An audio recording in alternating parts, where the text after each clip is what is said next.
There we go. All right. We are back to review the final episode of season 5 of Better Call Saul before the big day tomorrow because, like I said, I kind of ran out of time to do a formal review of this. I was planning on reviewing all 10 episodes, but life kind of got in the way. Unfortunately, it wasn't time to sort of make a long format review. But, blessing in disguise maybe, because now I get to, you know, practice doing these live streams, as I said in my previous one. So, yeah, so I guess we'll get right into it. Review the final episode, episode 10. Someone just knocked on my door. Maybe not. That was weird. Someone might have knocked on the door there. I don't know. It is kind of late. I'm in a hotel right now, so maybe maybe people around me are trying to sleep. So I do kind of have a loud, booming voice, unfortunately. So maybe I'll try to talk a little bit softer. We might have to have a ASMR vibe right now. So we'll see though. Um, but anyway, yeah. So getting into it, the very first, um, like I said, yeah. So man, there's all this ambient noise coming around here. Don't worry, tomorrow I'll be in a more familiar location where we won't have these ambient noise issues. But all right, so anyway, getting into it, the cold opening scene of episode 10, something unforgivable, continues at Jimmy and Kim's apartment, where we see Kim looking out of the peephole, and then we see Los Salamanca driving away. A continuation of the episode that ended previously. What is up, Ryan? Good to see you as well. So anyway, so following Lalo leaving, we see Jimmy talk on the phone with Mike Ehrmantraut, sort of saying what happens next. Mike then abruptly saying we'll see, and hangs up the phone. Following this, Kim then asks Saul who was this. Again, it almost seems as though Saul kind of takes a moment here to decide, am I going to tell Kim the truth here? Am I going to tell her the truth, or am I going to lie? But I think he maybe kind of considers lying here, but then he ultimately decides to basically tell Kim everything. He tells her absolutely everything about the ambush, about how the person on the phone saved him with a sniper rifle. He completely comes clean, completely tells her everything about how the cartel put a gun to his head, about how, he didn't think he was going to make it. Again, this story is then interrupted by Kim hugging Saul, sort of assuring him, like, everything is going to be okay. Um, Following this, Saul then saying that maybe they should get out of here, probably aren't feeling safe right now, just staying at home because of what happened with Lalo. And it then picks up with us being displayed that Saul and Kim go to a hotel for a few days to sort of wait out the situation. Then following this, we then see, they're in the hotel room. Kim sort of going about her routine, seeming a little less phased by what happened, but we can definitely see Saul being, still really experiencing this PTSD here. And I think a lot of it has to do with the fact that he was the one who went through this entire ordeal. But the thing that really stood out to me about this scene is just how unfazed Kim Wexler seems to be. I mean, she's such a stoic character by all stretches. And, she's really exhibiting this trait here for sure as well. And here, kind of, Jimmy sort of asked the sort of $10 million question here in this scene of, am I bad for you? Sort of feeling this guilt with maybe the way he feels like he corrupted Kim Wexler. And this is a little bit of a stretch here. This is maybe a little bit of a pull, but I've definitely thought back to the plot of Breaking Bad, where Jesse Pinkman sort of caused Jane to relapse. And I know it's not a direct comparison, but it really reminds me of that a little bit, about how, maybe Kim was sort of corrupted by Saul, basically saying that none of this would have happened if, she wasn't associated with him. Maybe in the same way that, Jane wouldn't have relapsed on her sobriety and died if she didn't get associated with Jesse Pinkman. I've definitely thought about that comparison a lot. But Kim basically saying you crossed the line, but of course it'll never happen again. Saul saying, of course it won't. Again, here it's like, again, Saul just saying things that I don't even know if he believes. It's kind of like it reminds me back to Wexler v. Goodman about how, him betraying Kim's trust will never happen again. And Kim outright says that's a lie. But here she takes it for face value, which is, again, quite we were watching the very sudden change. I mean, the juxtaposition of the change of Kim Wexler compared to Saul Goodman, where I've talked about how even at the start of season 6 of Better Call Saul, he just seems so different from the man who Walter White met in the second season of Breaking Bad in the episode entitled Better Call Saul. Again, it's just night and day. And it's crazy to think how the transformation of Kim Wexler has just seemed so much faster than what has happened to, Saul Goodman. It's absolutely crazy. So following this, again, Kim just goes to bed, sort of make room, sort of said it was like a long day. It was a lot happened. She's able to fall asleep through this, but of course, Saul is the one still thinking about all this. It hasn't gone away, as he talked about with Mike Ehrmantraut in the previous episode. It's pretty crazy to see. So that's pretty much the cold opening scene here, where it really juxtaposes, Kim not being too fazed by this, and Saul just being absolutely, absolutely emotionally, damaged, it seems, from what has happened here. So yeah, it's definitely looks like I think what people have talked about how Saul is going to be uncomfortable with Kim really embracing that Saul Goodman persona next season. That's going to be a huge part of the storyline between these two characters next season. Again, I'm sorry if I'm kind of whispering here, but again, it's kind of late and I'm in a hotel room, so I'm trying not to, if people are around me, I don't know if I want to wake them up or anything like that. So we'll see. Like I said, I got that people say I have a very loud voice, so I sometimes don't realize how loud I'm talking. But anyway, yeah, so following this first scene of Act 1, then picks up with Mike meeting with Gus Fring outside of the burned down Los Pollos Hermanos restaurant, which was burned down in the episode entitled JMM, almost as a sort of, I think, just a sort of almost a FU to Gus Fring, basically, Lalo just being inside jail and lockup, just saying he was going to go after Gus. I think it hurts him financially as well. It wasn't just a personal thing. It definitely was also a financial attack on him as well, for sure. This scene basically, displays to us how, Mike saying that to Gus that Lalo and Nacho have gone south to Mexico. They crossed the border. The only hiccup is that Nacho went with him. Gus is very surprised about this, but sort of wondering why. And Mike sort of realizing that, Nacho's pretty much in line for promotion here. He's really gained Lalo's trust, and he's basically going to be promoted to a higher rank in the cartel because of this. Following this, Mike says to Gus, again, trying to advocate for Nacho Varga here, saying, we should try to get him out of there. He really has done everything for him. He no longer needs him. I mean, Lalo is out of the picture. Gus, of course, continues to refuse to release Nacho Varga of his essential servitude here. And, basically says that, and telling the audience here that an assassination is going to happen on Lalo Salamanca. And these team of assassins who are the top of their field, which in hindsight, not the best assassins for sure that Gus hired here, but basically saying the one thing they don't have is a man on the inside. That's the one thing they don't have. So anyway, yeah. So basically Gus telling Mike here that Nacho will be a valuable asset and he's someone on the inside that they can use to, get the ball across the goal line here in respect to assassinating Lalo Salamanca. So then following this information that's revealed to us in this scene, this act then continues with Lalo and Nacho finally arriving at Lalo's sprawling Mexican estate. Great scene here. Again, this is another scene I can't do justice. Just it really exemplifies Lalo's personality, in my opinion. Just the sort of grand entrance he makes, kind of throwing off his bodyguards here and the people guarding his gate.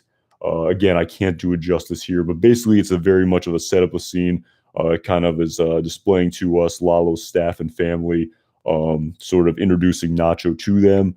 Again, it's really much a setup scene here for what's to come later in this episode, which I definitely can't do justice by explaining right now. But following Nacho being introduced to everyone at Lalo's estate. This thus ends Act 1 of this episode.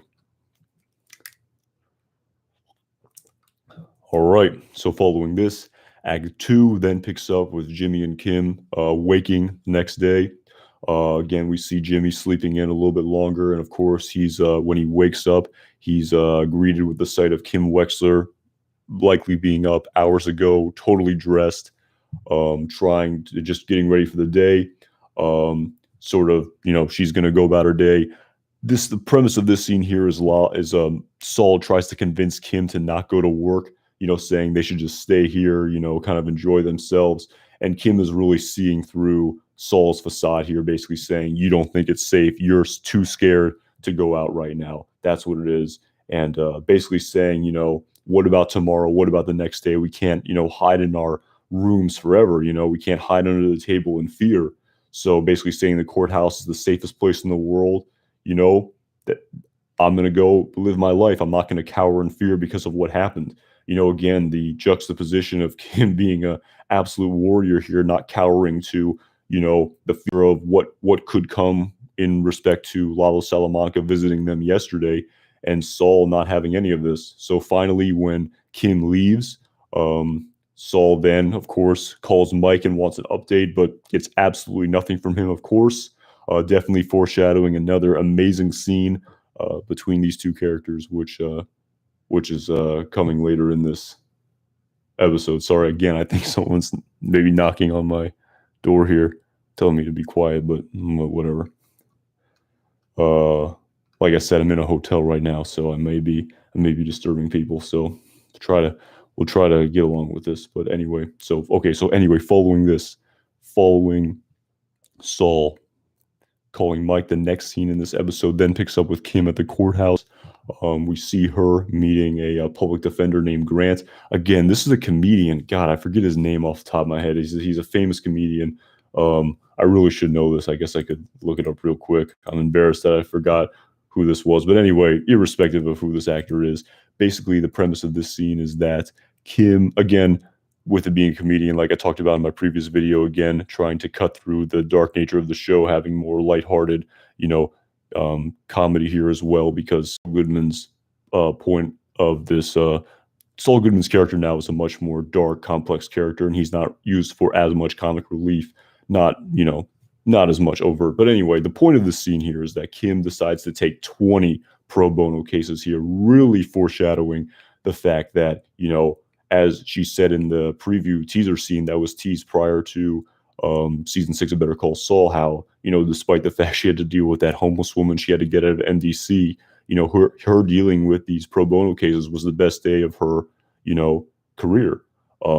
That's what it said in that sneak peek scene. So anyway, in this scene, we basically see Kim looking through all of the PD overflow cases, just seeing how many there are. I mean, it's unbelievable. Like a Roy Woods Jr., I think, is this actor. Like he said, they're backed up like a outhouse at Woodstock. There's just so much here. It's almost like, she couldn't help everyone. There's so much overflow here, kind of really setting up why Kim wants to devote her life entirely to this PD overflow work, which will, be displayed to us in full detail, in full description by Kim Wexler at the end of this episode, with her wanting to just start up a pro bono practice by discrediting Howard, kind of getting ahead of myself here. So that's the premise of this scene.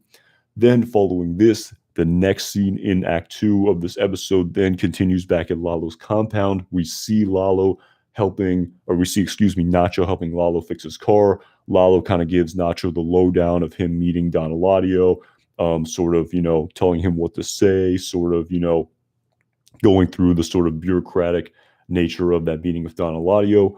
Nacho saying, what if he doesn't like me? Lalo saying, you'll be fine, because of course, if Don Eladio doesn't like you, that's not a good thing. But anyway, so this is then followed by Nacho, despite him not having service in an earlier scene, getting a quick phone call, which he then immediately sends to voicemail. He then uses the bathroom, the guise of using the bathroom to look at the phone. It's then revealed to us that the assassins call him saying that open the back gate at 3 a.m. and then get the hell out of there.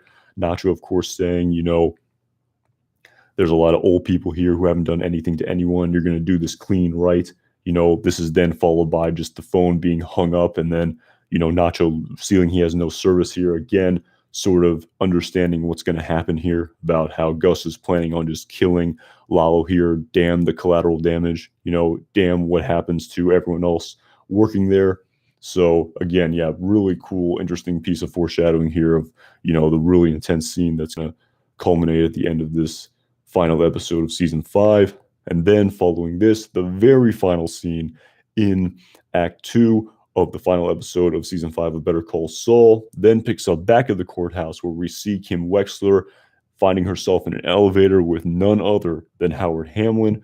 Of course, initially there's a lot of cordialities here. Again, Howard being, in my opinion, very cordial and polite. I've definitely made an entire video on Howard Hamlin, so you definitely know my feelings about that. You can definitely go back and check that out if you want at some point. But anyway, following Kim basically telling Howard that she's no longer working at Schweigert and Coakley, Howard then leaves his associates to have a private conversation with Kim Wexler, sort of, asking what happened. Did Rich let you go? Kim saying no, that she's out on her own again. This is Howard is very taken aback by this, after this, wanting to have a private conversation with Kim, sort of, almost worried about her to an extent, after what happened to him with Jimmy McGill, and then seeing sort of Kim's actions, which Howard definitely perceives as being very sort of brash and very, not very smart decisions, to put it that way. So anyway, following them having this, conversation, they then have, like, Howard then discloses everything that happened between him and Jimmy to Kim Wexler, of Jimmy throwing bowling balls at his car, following him getting offered the job at HHM, and then sending prostitutes to his business lunch, sort of saying that Jimmy needs help. He's not in control of himself. Of course, then following this revelation, this then leads to Kim Wexler, of course, laughing in Howard's face, saying, "You really had me going there." Definitely, these little things that Howard is telling Kim are basically practical jokes compared to what she has had to live through with Saul Goodman being shot at by the cartel, and, being threatened by members of the cartel with Lalo. Howard then saying, "Laugh if you want, but, people making the decisions that Jimmy is making, he's clearly not in control of oneself, and he's definitely bringing you down with him." Definitely Kim sort of saying that she knows Jimmy and you're wrong. You don't need to save me here. Again, I'm kind of editorializing here, but this is what she does say eventually, at the end of this episode, back at the hotel with Jimmy. And of course, following the very end of this conversation, Howard then responds by saying, "Do you know who really knew Jimmy? Chuck." So again, it's kind of like, again, this goes back to the thing that I've thought about a lot with this show, about the sort of, what did Chuck's disapproval of Jimmy cause him to go down this path? Or was Chuck right all along, that, no matter what he did, even if he hired him at HHM all along, he still would have ended up doing all of these terrible things. He would have been a person who facilitated, people in the cartel, and, facilitated people who made drugs. Again, it's the crux of the whole issue. It's something that I don't really know. I don't know if we'll ever know. It's kind of just up to the audience's interpretation here, and that pretty much ends Act 2 of this episode. Then following this, Act 3, Scene 1. Great scene here. I love seeing scenes of characters and locations that they don't frequent very much. And having the scene of Jimmy showing up at Mike's house here was unbelievable to watch. So basically, following Saul, aka Jimmy, just getting nothing from Mike, he decides to, of course, in very Saul Goodman fashion, go right to the source, go right to Mike's house, demanding information on what's going on, knocking on his door, thinking that Mike is just inside, ignoring him, saying he's not leaving. This is then abruptly interrupted by Mike showing up. He was out the whole time. Again, what then ensues is an unbelievable conversation here. Again, I've talked about this conversation in many of my previous videos, but basically Saul insisting on having information, saying he needs to be kept in the loop here. He needs specifics. I don't want you blowing me off with, that's not the end of the story crap.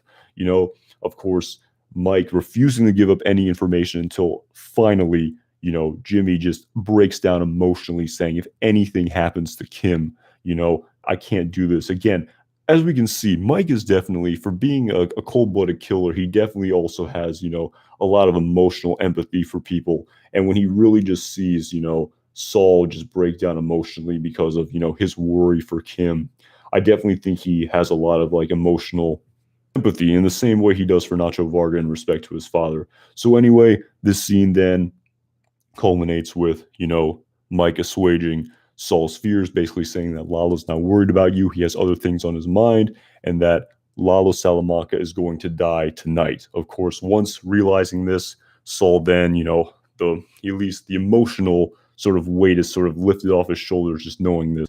Uh, Thus ending this scene. But again, like I said, based on the infamous piece of dialogue from season 2 of Breaking Bad, which again I've talked about in so many of my videos again and again and again, about just what's going to happen to Saul following him realizing that Lalo is not dead, which is absolutely going to have to happen based on the canon of Breaking Bad. Excuse me. So again, really curious to see what happens here. All right, so following this, we then see the episode pick up with Nacho and Lalo arriving at Don Eladio's hacienda. Again, another great scene here. Definitely a scene reminiscent of the plot of Breaking Bad for sure. We see, the just the cordialities of all of the members of the cartel sort of showing respect to Don Eladio. Again, a lot of little details here in the scene. Again, so much. This is a pretty long episode. It was an hour long. Again, I feel like it would be hard to go into every single little detail of the scene. But basically, what happens here is the payoff of the scene is we see Nacho Varga and Don Eladio converse finally, and we basically see, following some back and forth, we really see Nacho earn Don Eladio's respect. Again, this scene is super calm. There's so much detail here. I could spend 2 hours just breaking down this scene. But the main premise of the scene is that following some back and forth, we really see Nacho gain Don Eladio's respect and, sort of have his blessing. Definitely a lot of callbacks to Breaking Bad about how Nacho's saying, he doesn't want to be looking over his shoulder. Don Eladio saying, "You're in the wrong business, my friend, if you don't want to be doing that." Of course, absolute callback to the episode entitled Salute, and basically the entire premise of the cartel. I mean, everyone is always trying to kill, one another. I mean, you always have to be looking over your shoulder, just worried about what's going to happen here. But again, great scene here. It really sort of, without going into the very specific details of what happens in the scene, because I feel like everyone watching this already knows what happened, but I really feel like the scene just really exemplifies, even Lalo's personality, just being such a gregarious, charming, personable character. The way he was interacting with all the different cartel members was really great to see.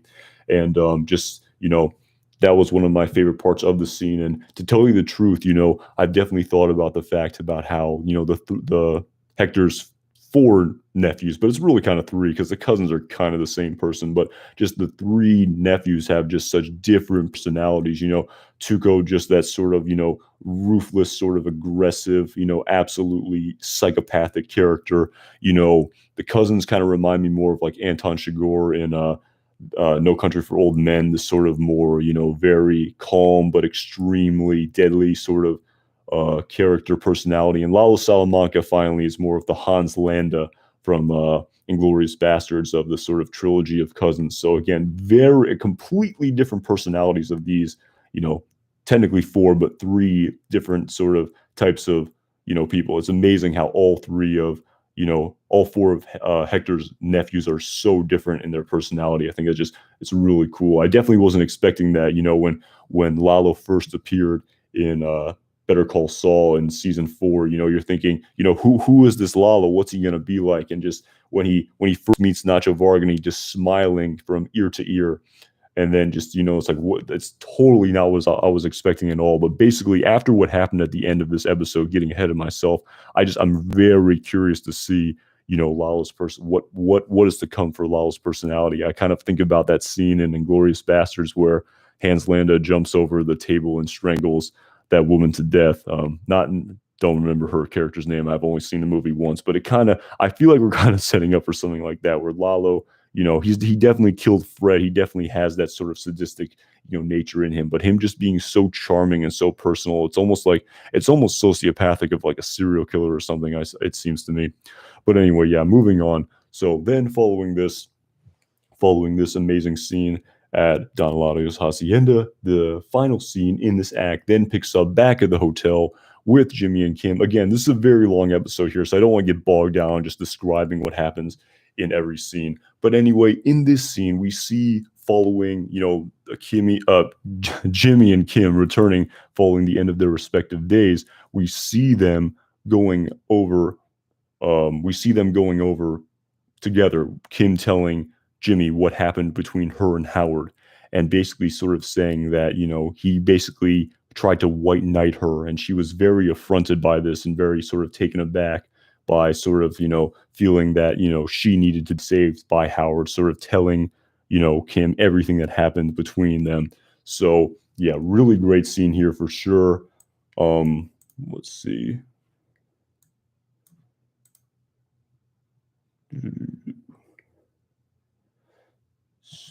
So yeah, then following them going over what happened with Howard with one another, this then follows them, definitely clearly having sex, and then kind of going over, sort of spitballing, different practical jokes of what they would do to Howard Hamlin.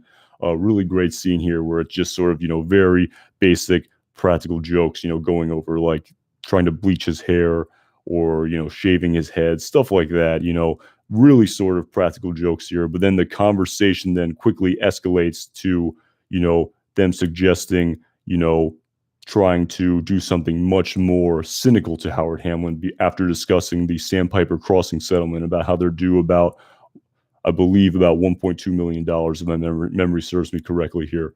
So yeah, that's pretty much the premise of the scene here. Getting sort of really sort of setting up the final conversation between these two characters. So yeah, so I actually have to. This is kind of embarrassing, but I'm a human being and I am very hydrated right now. So in order for me to finish this review, I have to use the bathroom. So I will be right back for anyone who cares.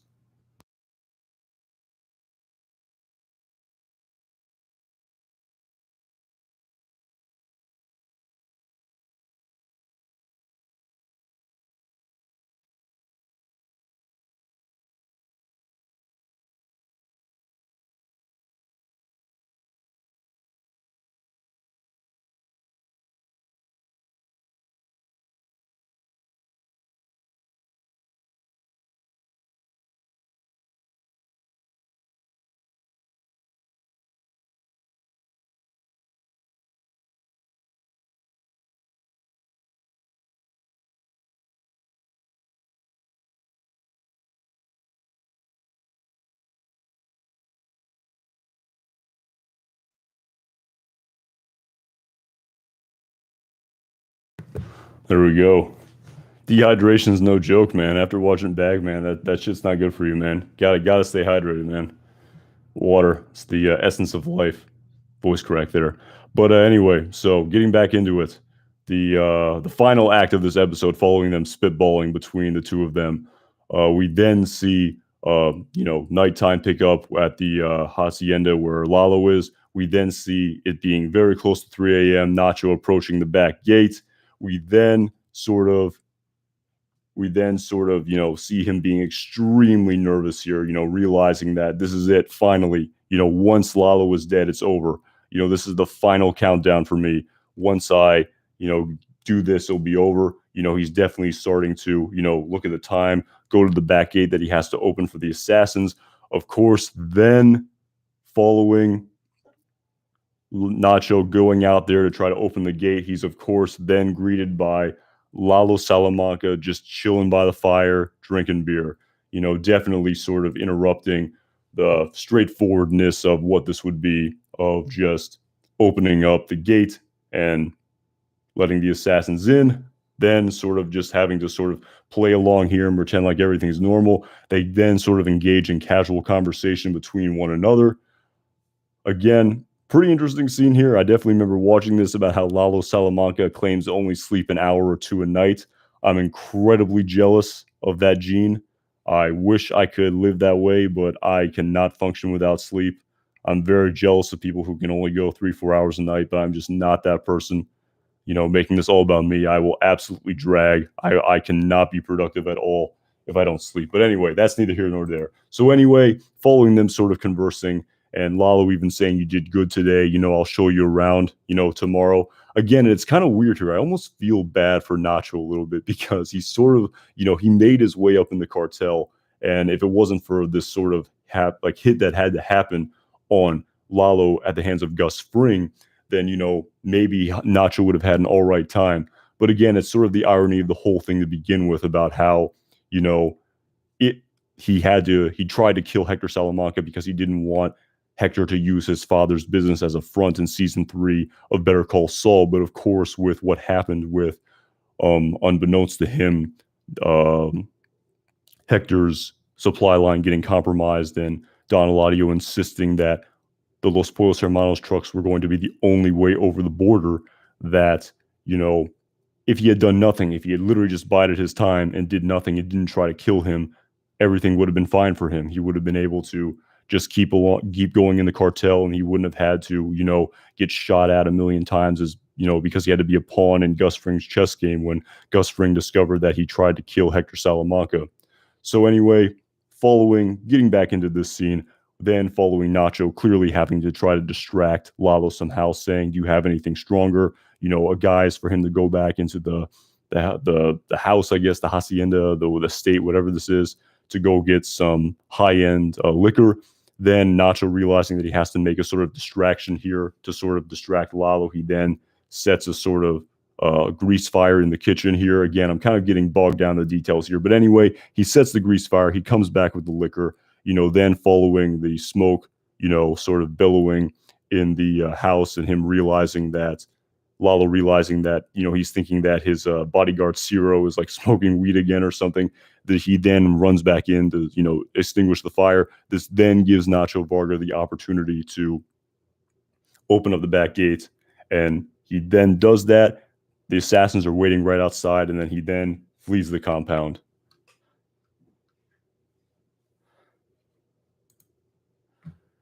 Thank you, Suesby Art, for the super chat.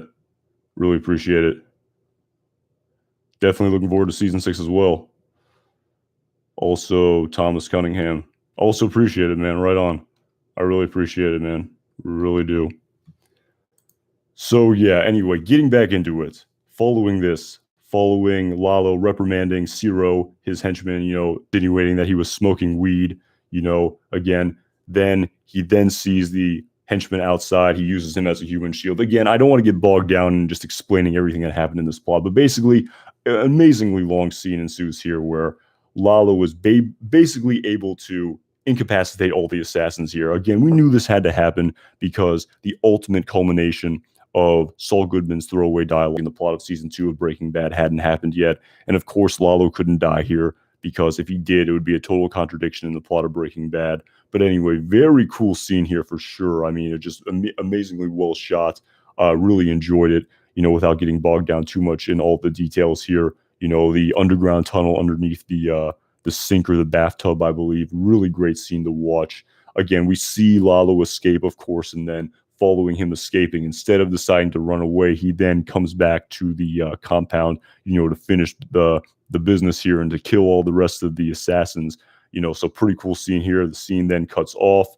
Following this, the next and the second to last scene in this episode then picks up with Kim back at the hotel with Jimmy. Again, they're sort of after, them conversing, they're eating ice cream together. Again, a really great scene here, in my opinion, where, they're sort of making the ice cream sundaes here. And then, Kim asks Saul if he wants a little bit of everything, and Saul says to leave off everything except for the mint chip. Again, pretty great callback to the second episode of season 5 of Breaking Bad, entitled 50% Off, where, following the ice cream cone, him dropping the ice cream cone and eating it after Nacho sort of kind of takes him against the will. He happens to be eating mint chocolate chip. So I really wonder if there's this sort of negative mental sort of connection between that ice cream now because of what happened with between him and Nacho. So just a kind of interesting callback here for sure. So anyway, again, long story long here. I actually talked about this scene in depth in a previous video in great detail, but again, without having to go too much into the entirety of this scene, basically following, them conversing about the Sandpiper Crossing settlement. Saul asked him what she would do with this money, which again, as I talked about in a video more in depth, she would say that she would start a pro bono practice and she would give, a million, like she would give high-end service to regular people that only millionaires could afford. So again, it's kind of like that psychological question about if you tear down one person, if you tear down one lawyer, does it really matter if you're saving, thousands of people, if you're helping thousands of people? Doesn't matter if you're, destroying the career of one lawyer who maybe Kim even feels like deserves it. I mean, their history between one another is quite complex. I definitely think about the episode where Kim was, sent to doc review in season 2 of Better Call Saul following the whole commercial fiasco at Davison, Maine. I definitely think maybe Kim holds some resentment towards Howard here, saying, maybe not feeling that Howard is completely innocent in this whole ordeal.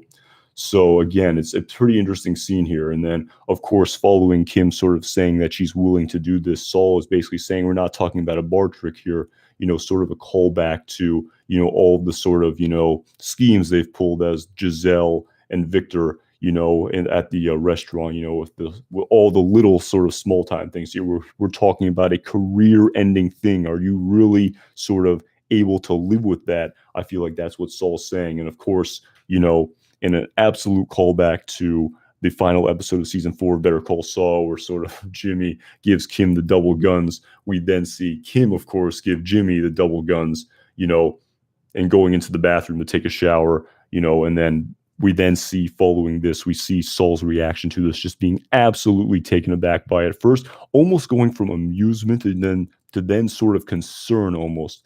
And again, this is a pretty amazing scene in my opinion. And like I said, like there's so many times over the course of this series where I thought there's no way this relationship will stand the test of time. There's no way, whether it was, Jimmy selling the burner phones, in season 4 of Better Call Saul, this is it. This is what's going to cause it. When Kim was all upset, when, Mrs. DeWin was telling Jimmy to apologize, but Jimmy's saying that he thought we were past this.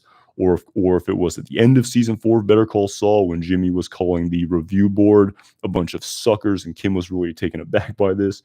Or if it was Wexler v. Goodman, where, Jimmy totally undermined Kim here and totally stabs her in the back so many times. You think there's no way this relationship is gonna last, but it's an unbelievable twist in my opinion. At least maybe some of you saw it coming, but I definitely did not see this coming for sure. The way they kind of painted Kim as this very complex character. And again, the big question is what is going to happen to her next season, because I think it's pretty damn clear that these two characters aren't going to be able to stay together. I mean, there's just been way too much foreshadowing, in my opinion. I mean, do you really think that Kim could be a silent partner with Saul Goodman? I mean, Ray Seahorn has described next season as devastating. I mean, Kim being a silent partner, that seems like a pretty happy ending to me. I mean, I don't know. It's hard to square that circle. Are they going to they're going to be partners together, but Saul's still going to get, have sex with prostitutes at his desk in his office, and he's going to get adjusted to completion by his chiropractor. I mean, it's hard to square that circle, in my opinion. It really is. So again, I'll be very curious to see what the downfall of Kim Wexler will be. Like, what's going to be the cause of it? It's going to be her guilt of what happens. Is she going to get arrested? I mean, is she going to die? I mean, I really don't know. I mean, I really don't know what's going to happen to her. That's kind of the $10 million question for sure. So yeah. And I mean, even if Saul is sort of uncomfortable initially with sort of the way Kim acts, next season, we know he's going to be fine to an extent. He's going to go about his life. He's going to set up that office. He's going to partner with Walter White. Where is Kim Wexler? What happens to her? And again, that's the whole another crazy thing too, is that whatever happens to Kim Wexler next season, we're going to know that Saul was living that life knowing what happened to her clearly, but still acting in the manner that he did. So again, this storyline, it's unbelievable in my opinion. I mean, I guess that's why they pay the writers the big bucks to come up with this amazing story that's going to probably, get critical acclaim and millions of people are going to watch and enjoy. But again, That I mean, it's unbelievable to think about. And I really tomorrow, I mean, we'll start to see all this unfold tomorrow. So 2 of the 13 episodes will be told to us for sure. So yeah, it's pretty crazy to think about. But like I said, anyway, final episode, final act of the final scene of this episode, final scene of the season. Again, I don't want to get into every very specific detail here, but we eventually see that Lalo kills all of the henchmen. He kills all of them except for one who gets away. He then sort of disables him and says that you're going to call your people. You're going to say that it was tough. You're going to say that they put up a fight, but the job was done. Again, following this, we don't see what happens, but then following this, we then see Lalo walk away. We see his cook Yolanda dead on the floor. And then following this, we then see this sort of absolute visceral emotion sort of contained on Lalo's face. And then he then walks into the distance with this sort of, sort of white noise sort of overlaid with this in the final scene of this episode, thus ending season 5 of Better Call Saul. So yeah, and again, we know that in the sneak peek scene that was teased at Gus Fring's trailer at the Los Pollos Hermanos chicken farm, that we know the story was that apparently the one henchman who was injured called their guy and said the job was done. But of course, Tyrus then tells Gus that when the Federales arrived at Lalo's hacienda, all the henchmen were dead to a man. Sort of Gus sort of not understanding how this is even possible, almost like not able to believe this despite the fact that his own man, Mike, says it's been known to happen. So again, a very sort of interesting storyline that's going to be ensuing next season. Again, I've talked about it again and again and again, heading into next season. So it's going to be really interesting to see what happens for sure. So yeah, I mean, I really enjoyed season 5 of Better Call Saul for sure. I mean, it was, I would say up until this point, I mean, it's been my favorite season for sure of season of Better Call Saul. I really enjoyed it. And, I think season 6 of Better Call Saul will probably blow away all of our expectations for sure. So can't wait to see what happens. I mean, it's crazy. The day's finally here, time flies. I thought it's like, oh, April 18th is forever and it's tomorrow. So yeah, so let me check out the chat here. The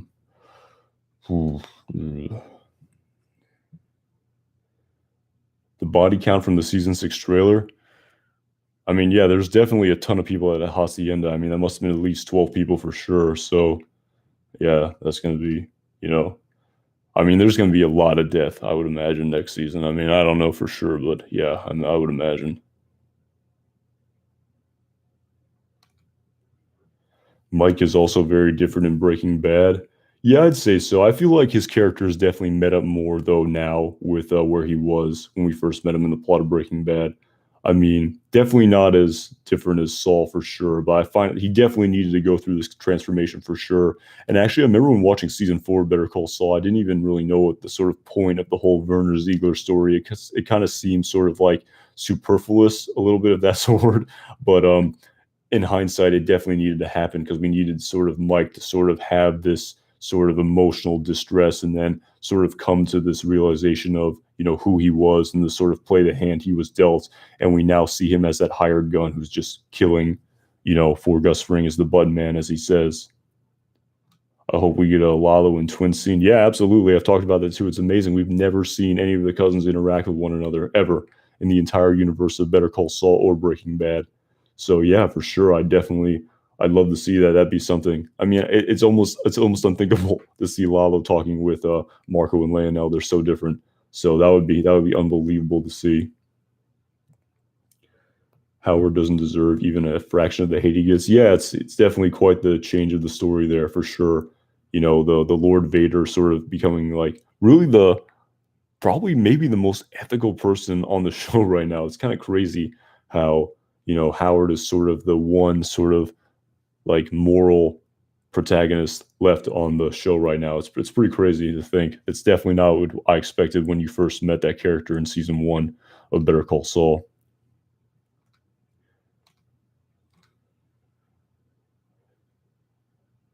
Yeah, I'm actually not sure how AMC Plus works. I think it's live. I'm not really sure. I know like HBO Plus streams a lot of live shows live, but sometimes I know there's like problems with the stream where sometimes you can't get it live for some random like episode. Sometimes you have to wait like till the next day. So that'd be kind of annoying, I feel, if it's not exactly at 9. So I think it's 9 and 10 tomorrow for sure.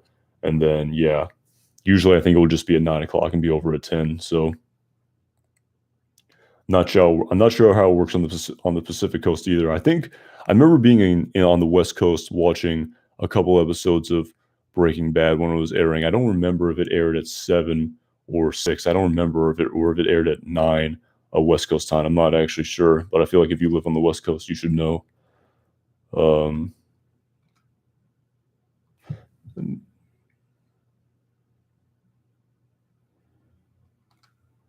you don't sound human. Yeah, people say I don't look human either.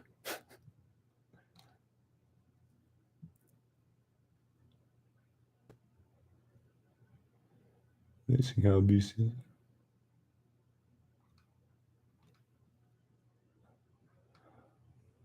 I hope Nacho gets away like Jesse and El Camino. Oh boy, I'm gonna review El Camino one day. I mean, some people may know. Again, I have very mixed feelings on Jesse Pinkman. Again, I could not get into it right now. I could talk for a week. I mean, if you weren't busy for about a month, I could talk about that. But I don't know. I have very mixed feelings about Jesse Pinkman, and I know a lot of people just view him as this sort of very redeemable character, but I just don't feel that way. I mean, I don't think he's irredeemable, but again, I think he's a little bit. I think he's given a little bit too much of the benefit of the doubt, and I will review El Camino at some point. I wasn't able to because I basically wasn't able to post for like a year and a half. So yeah, I'll definitely get to that. I'll definitely let my full opinions be known about Jesse Pinkman and El Camino at some point. I've talked about this too. I definitely find Nacho more redeemable than Jesse for sure. I've talked about that in some of my previous videos as well. Again, they're not, both of them are not, super, I don't think they're both these super moral people, but at the same time, I just find Nacho a bit more deserving of redemption than Jesse, and I will get to that at some point for sure. Maybe during the mid-season break.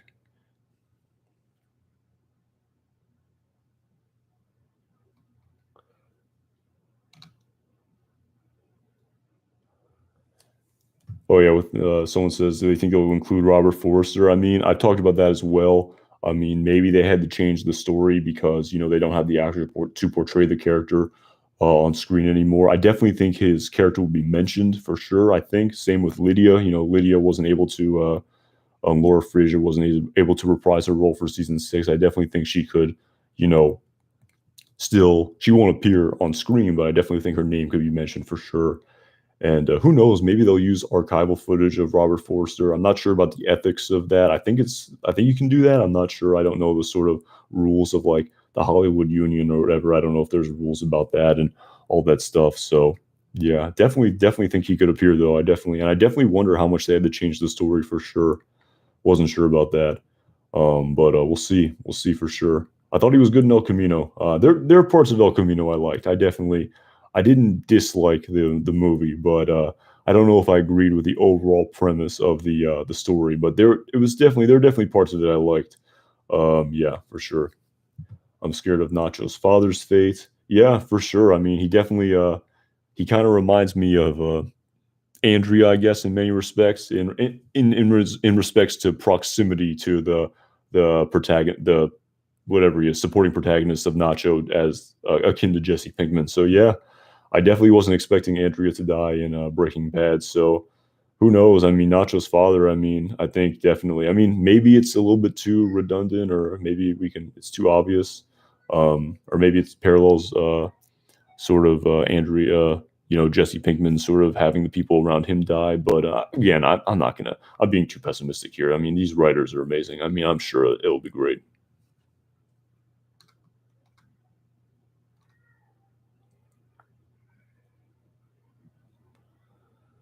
So I think the series will end in Gene timeline and Lala will survive and kill Saul. I guess that's technically possible. I mean, I don't know. I guess it's technically possible. I don't think that goes against the canon. Again, that's another question too. It's like they also talked about how they're not gonna.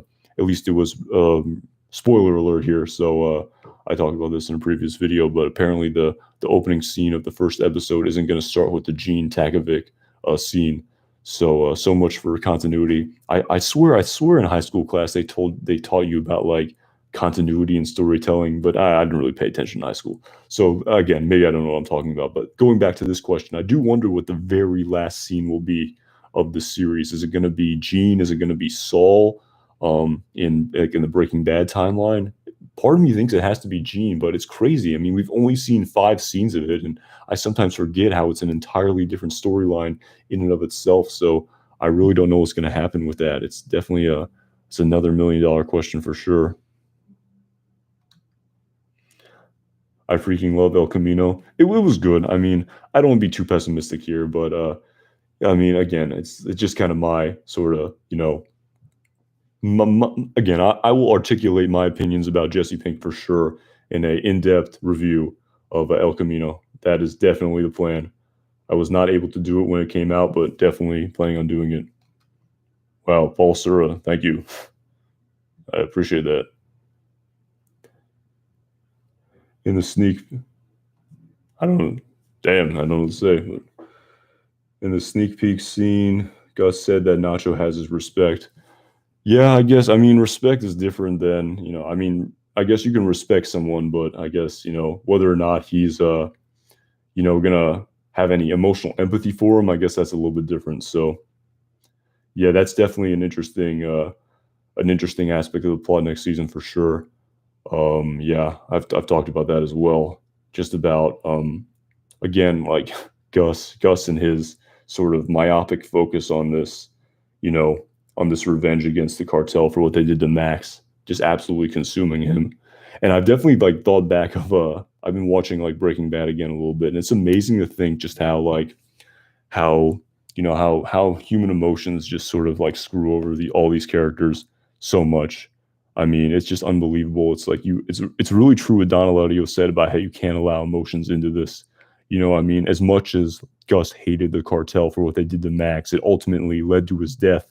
That one piece of emotion that he allowed himself to have. He was so vulnerable in the episode entitled Crawl Space in front of Jesse Pinkman when he sort of dangled Don Eladio's chain in front of Hector and sort of reveled in the fact that the entire cartel was dead. But of course, Jesse Pinkman was very aware of this, that it looked like he was sort of torturing the guy. And of course, when when Jesse is arrested, for the ricin comments, and Saul is his lawyer and says, "Do you have something for me?"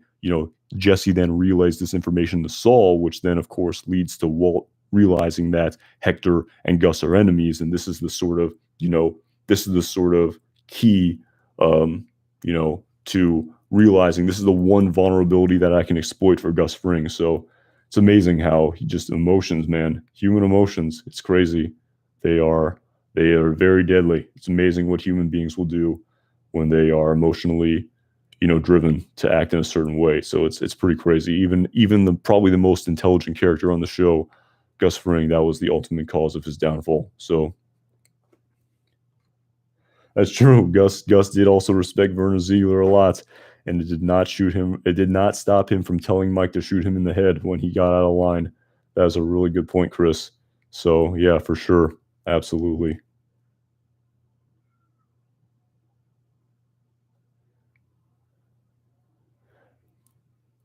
absolutely.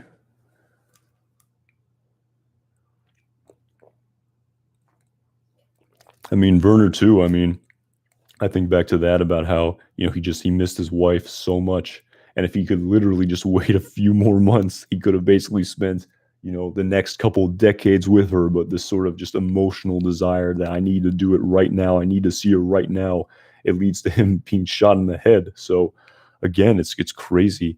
It's crazy just the way. I mean, I feel like it's a pretty common like trope in storytelling about how people's emotions are their ultimate downfall, especially for like protagonists of shows. So yeah, it's pretty crazy to think about for sure.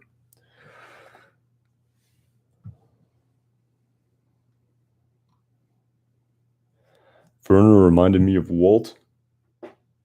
I mean, a little bit. They're definitely very intelligent for sure. Definitely in that capacity, very classically intelligent, unlike me.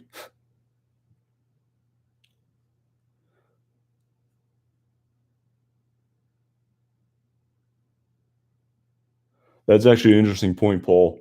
I mean, that's a really interesting point. But for me, I didn't have as much of a hard time of seeing it. I mean, he was basically he was dead on the inside already. I mean, every his whole family was dead. I mean, he was just confined to that, you know, uh, assisted living facility, just basically essentially waiting to die. So, I feel like he was like, like as Walt said, I know you hate me, but there's someone you hate even more. So, I definitely think for sure that Better Call Saul has shown why it's more possible to comprehend. But at the time, I definitely understood it for sure about how, you know, I feel like, Hector also was already dead. He was dead inside. He had nothing to live for. So, you know, I'm gonna get the better of Gus Fring here. And it's really kind of crazy to think about how I think about this as well too, about if did Hector really win? I feel like Hector kind of won that battle amazingly. It's kind of like the tortoise and the hare, maybe. Not really. I feel like that's not the most apt comparison, but I really think about how, after everything that ensued between those two characters, Hector kind of got the upper hand on Gus despite everything. It was pretty crazy. I definitely think about that too, going back to the whole plot. It's amazing how the sort of back and forth, the sort of revenge against the cartel that was initially set up in Breaking Bad, which it wasn't as concrete as it was displayed to us. It was in Better Call Saul. It was just really shown just the depths of this rabbit hole of Gus Fring's revenge against Hector Salamanca and the cartel for sure.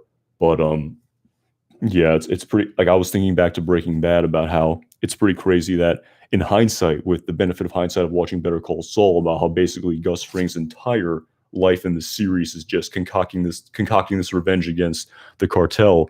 It's pretty amazing to think that once he finally got to embrace that sort of, he got to revel in that moment of telling Hector that the Salamanca name dies with you. I feel like Gus really couldn't even enjoy it at that time because there was so much else he had to worry about. He had to worry about Walter White. He had to worry about the fact that Hank Schrader was onto him and the DEA was looking into him. So, despite everything that happened with Gus Fring, he, that's set up in Better Call Saul, even when the moment finally happens, he really can't even truly revel in it.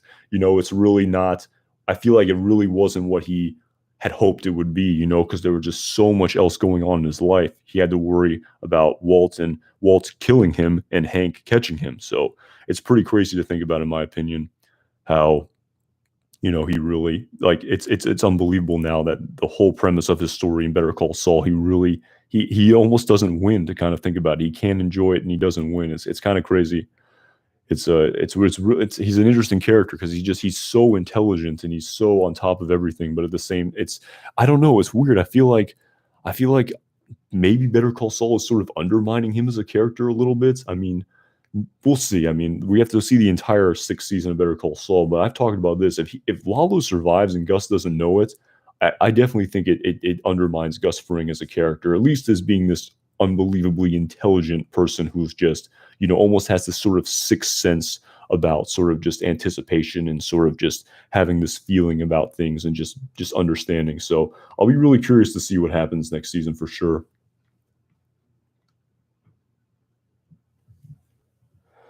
That's true. We never saw Werner like we saw perspective of what. Yeah, who knows, man? Maybe we'll get a Werner Ziegler spinoff. Who knows? Unlikely, but yeah, seriously, like this universe, man, I absolutely love this universe. I remember when Breaking Bad ended, I was like, damn, well, that sucks. I mean, it's over, but I mean, this Better Call Saul as a spinoff has just been unbelievable. So,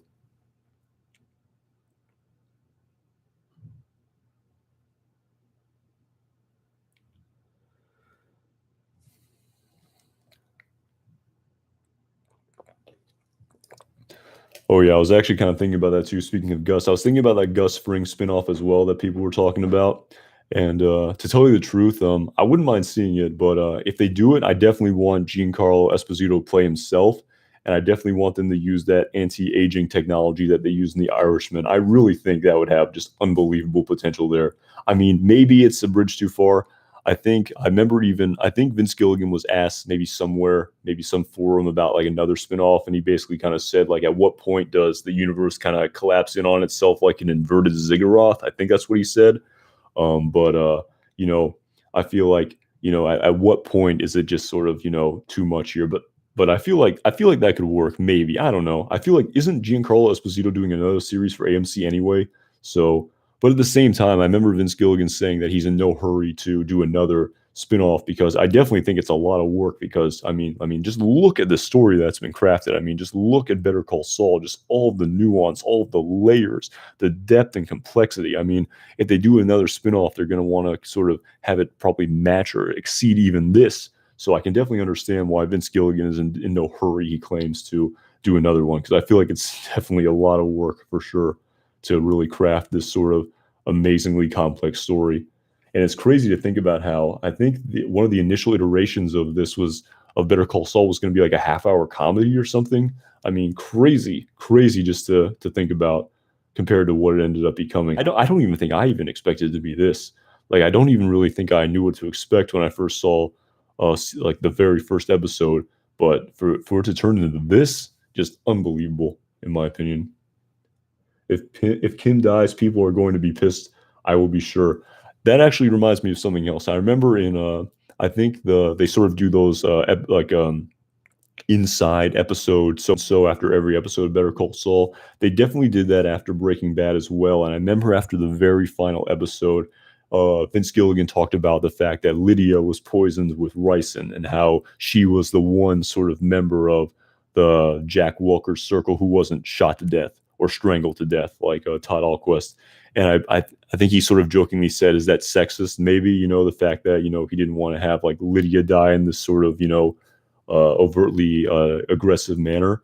But so the point I'm getting at here is I wonder if Kim does die. I don't think so, but if she does die, I feel like she's not going to get shot. I don't know. I just feel like that's not going to happen based on, and it's of course it's just me putting on my tinfoil hat as I've said about me just watching that one video of Vince Gilligan talking about Lydia. But if Kim does die, I don't think it's going to be someone shooting her. That's just me though.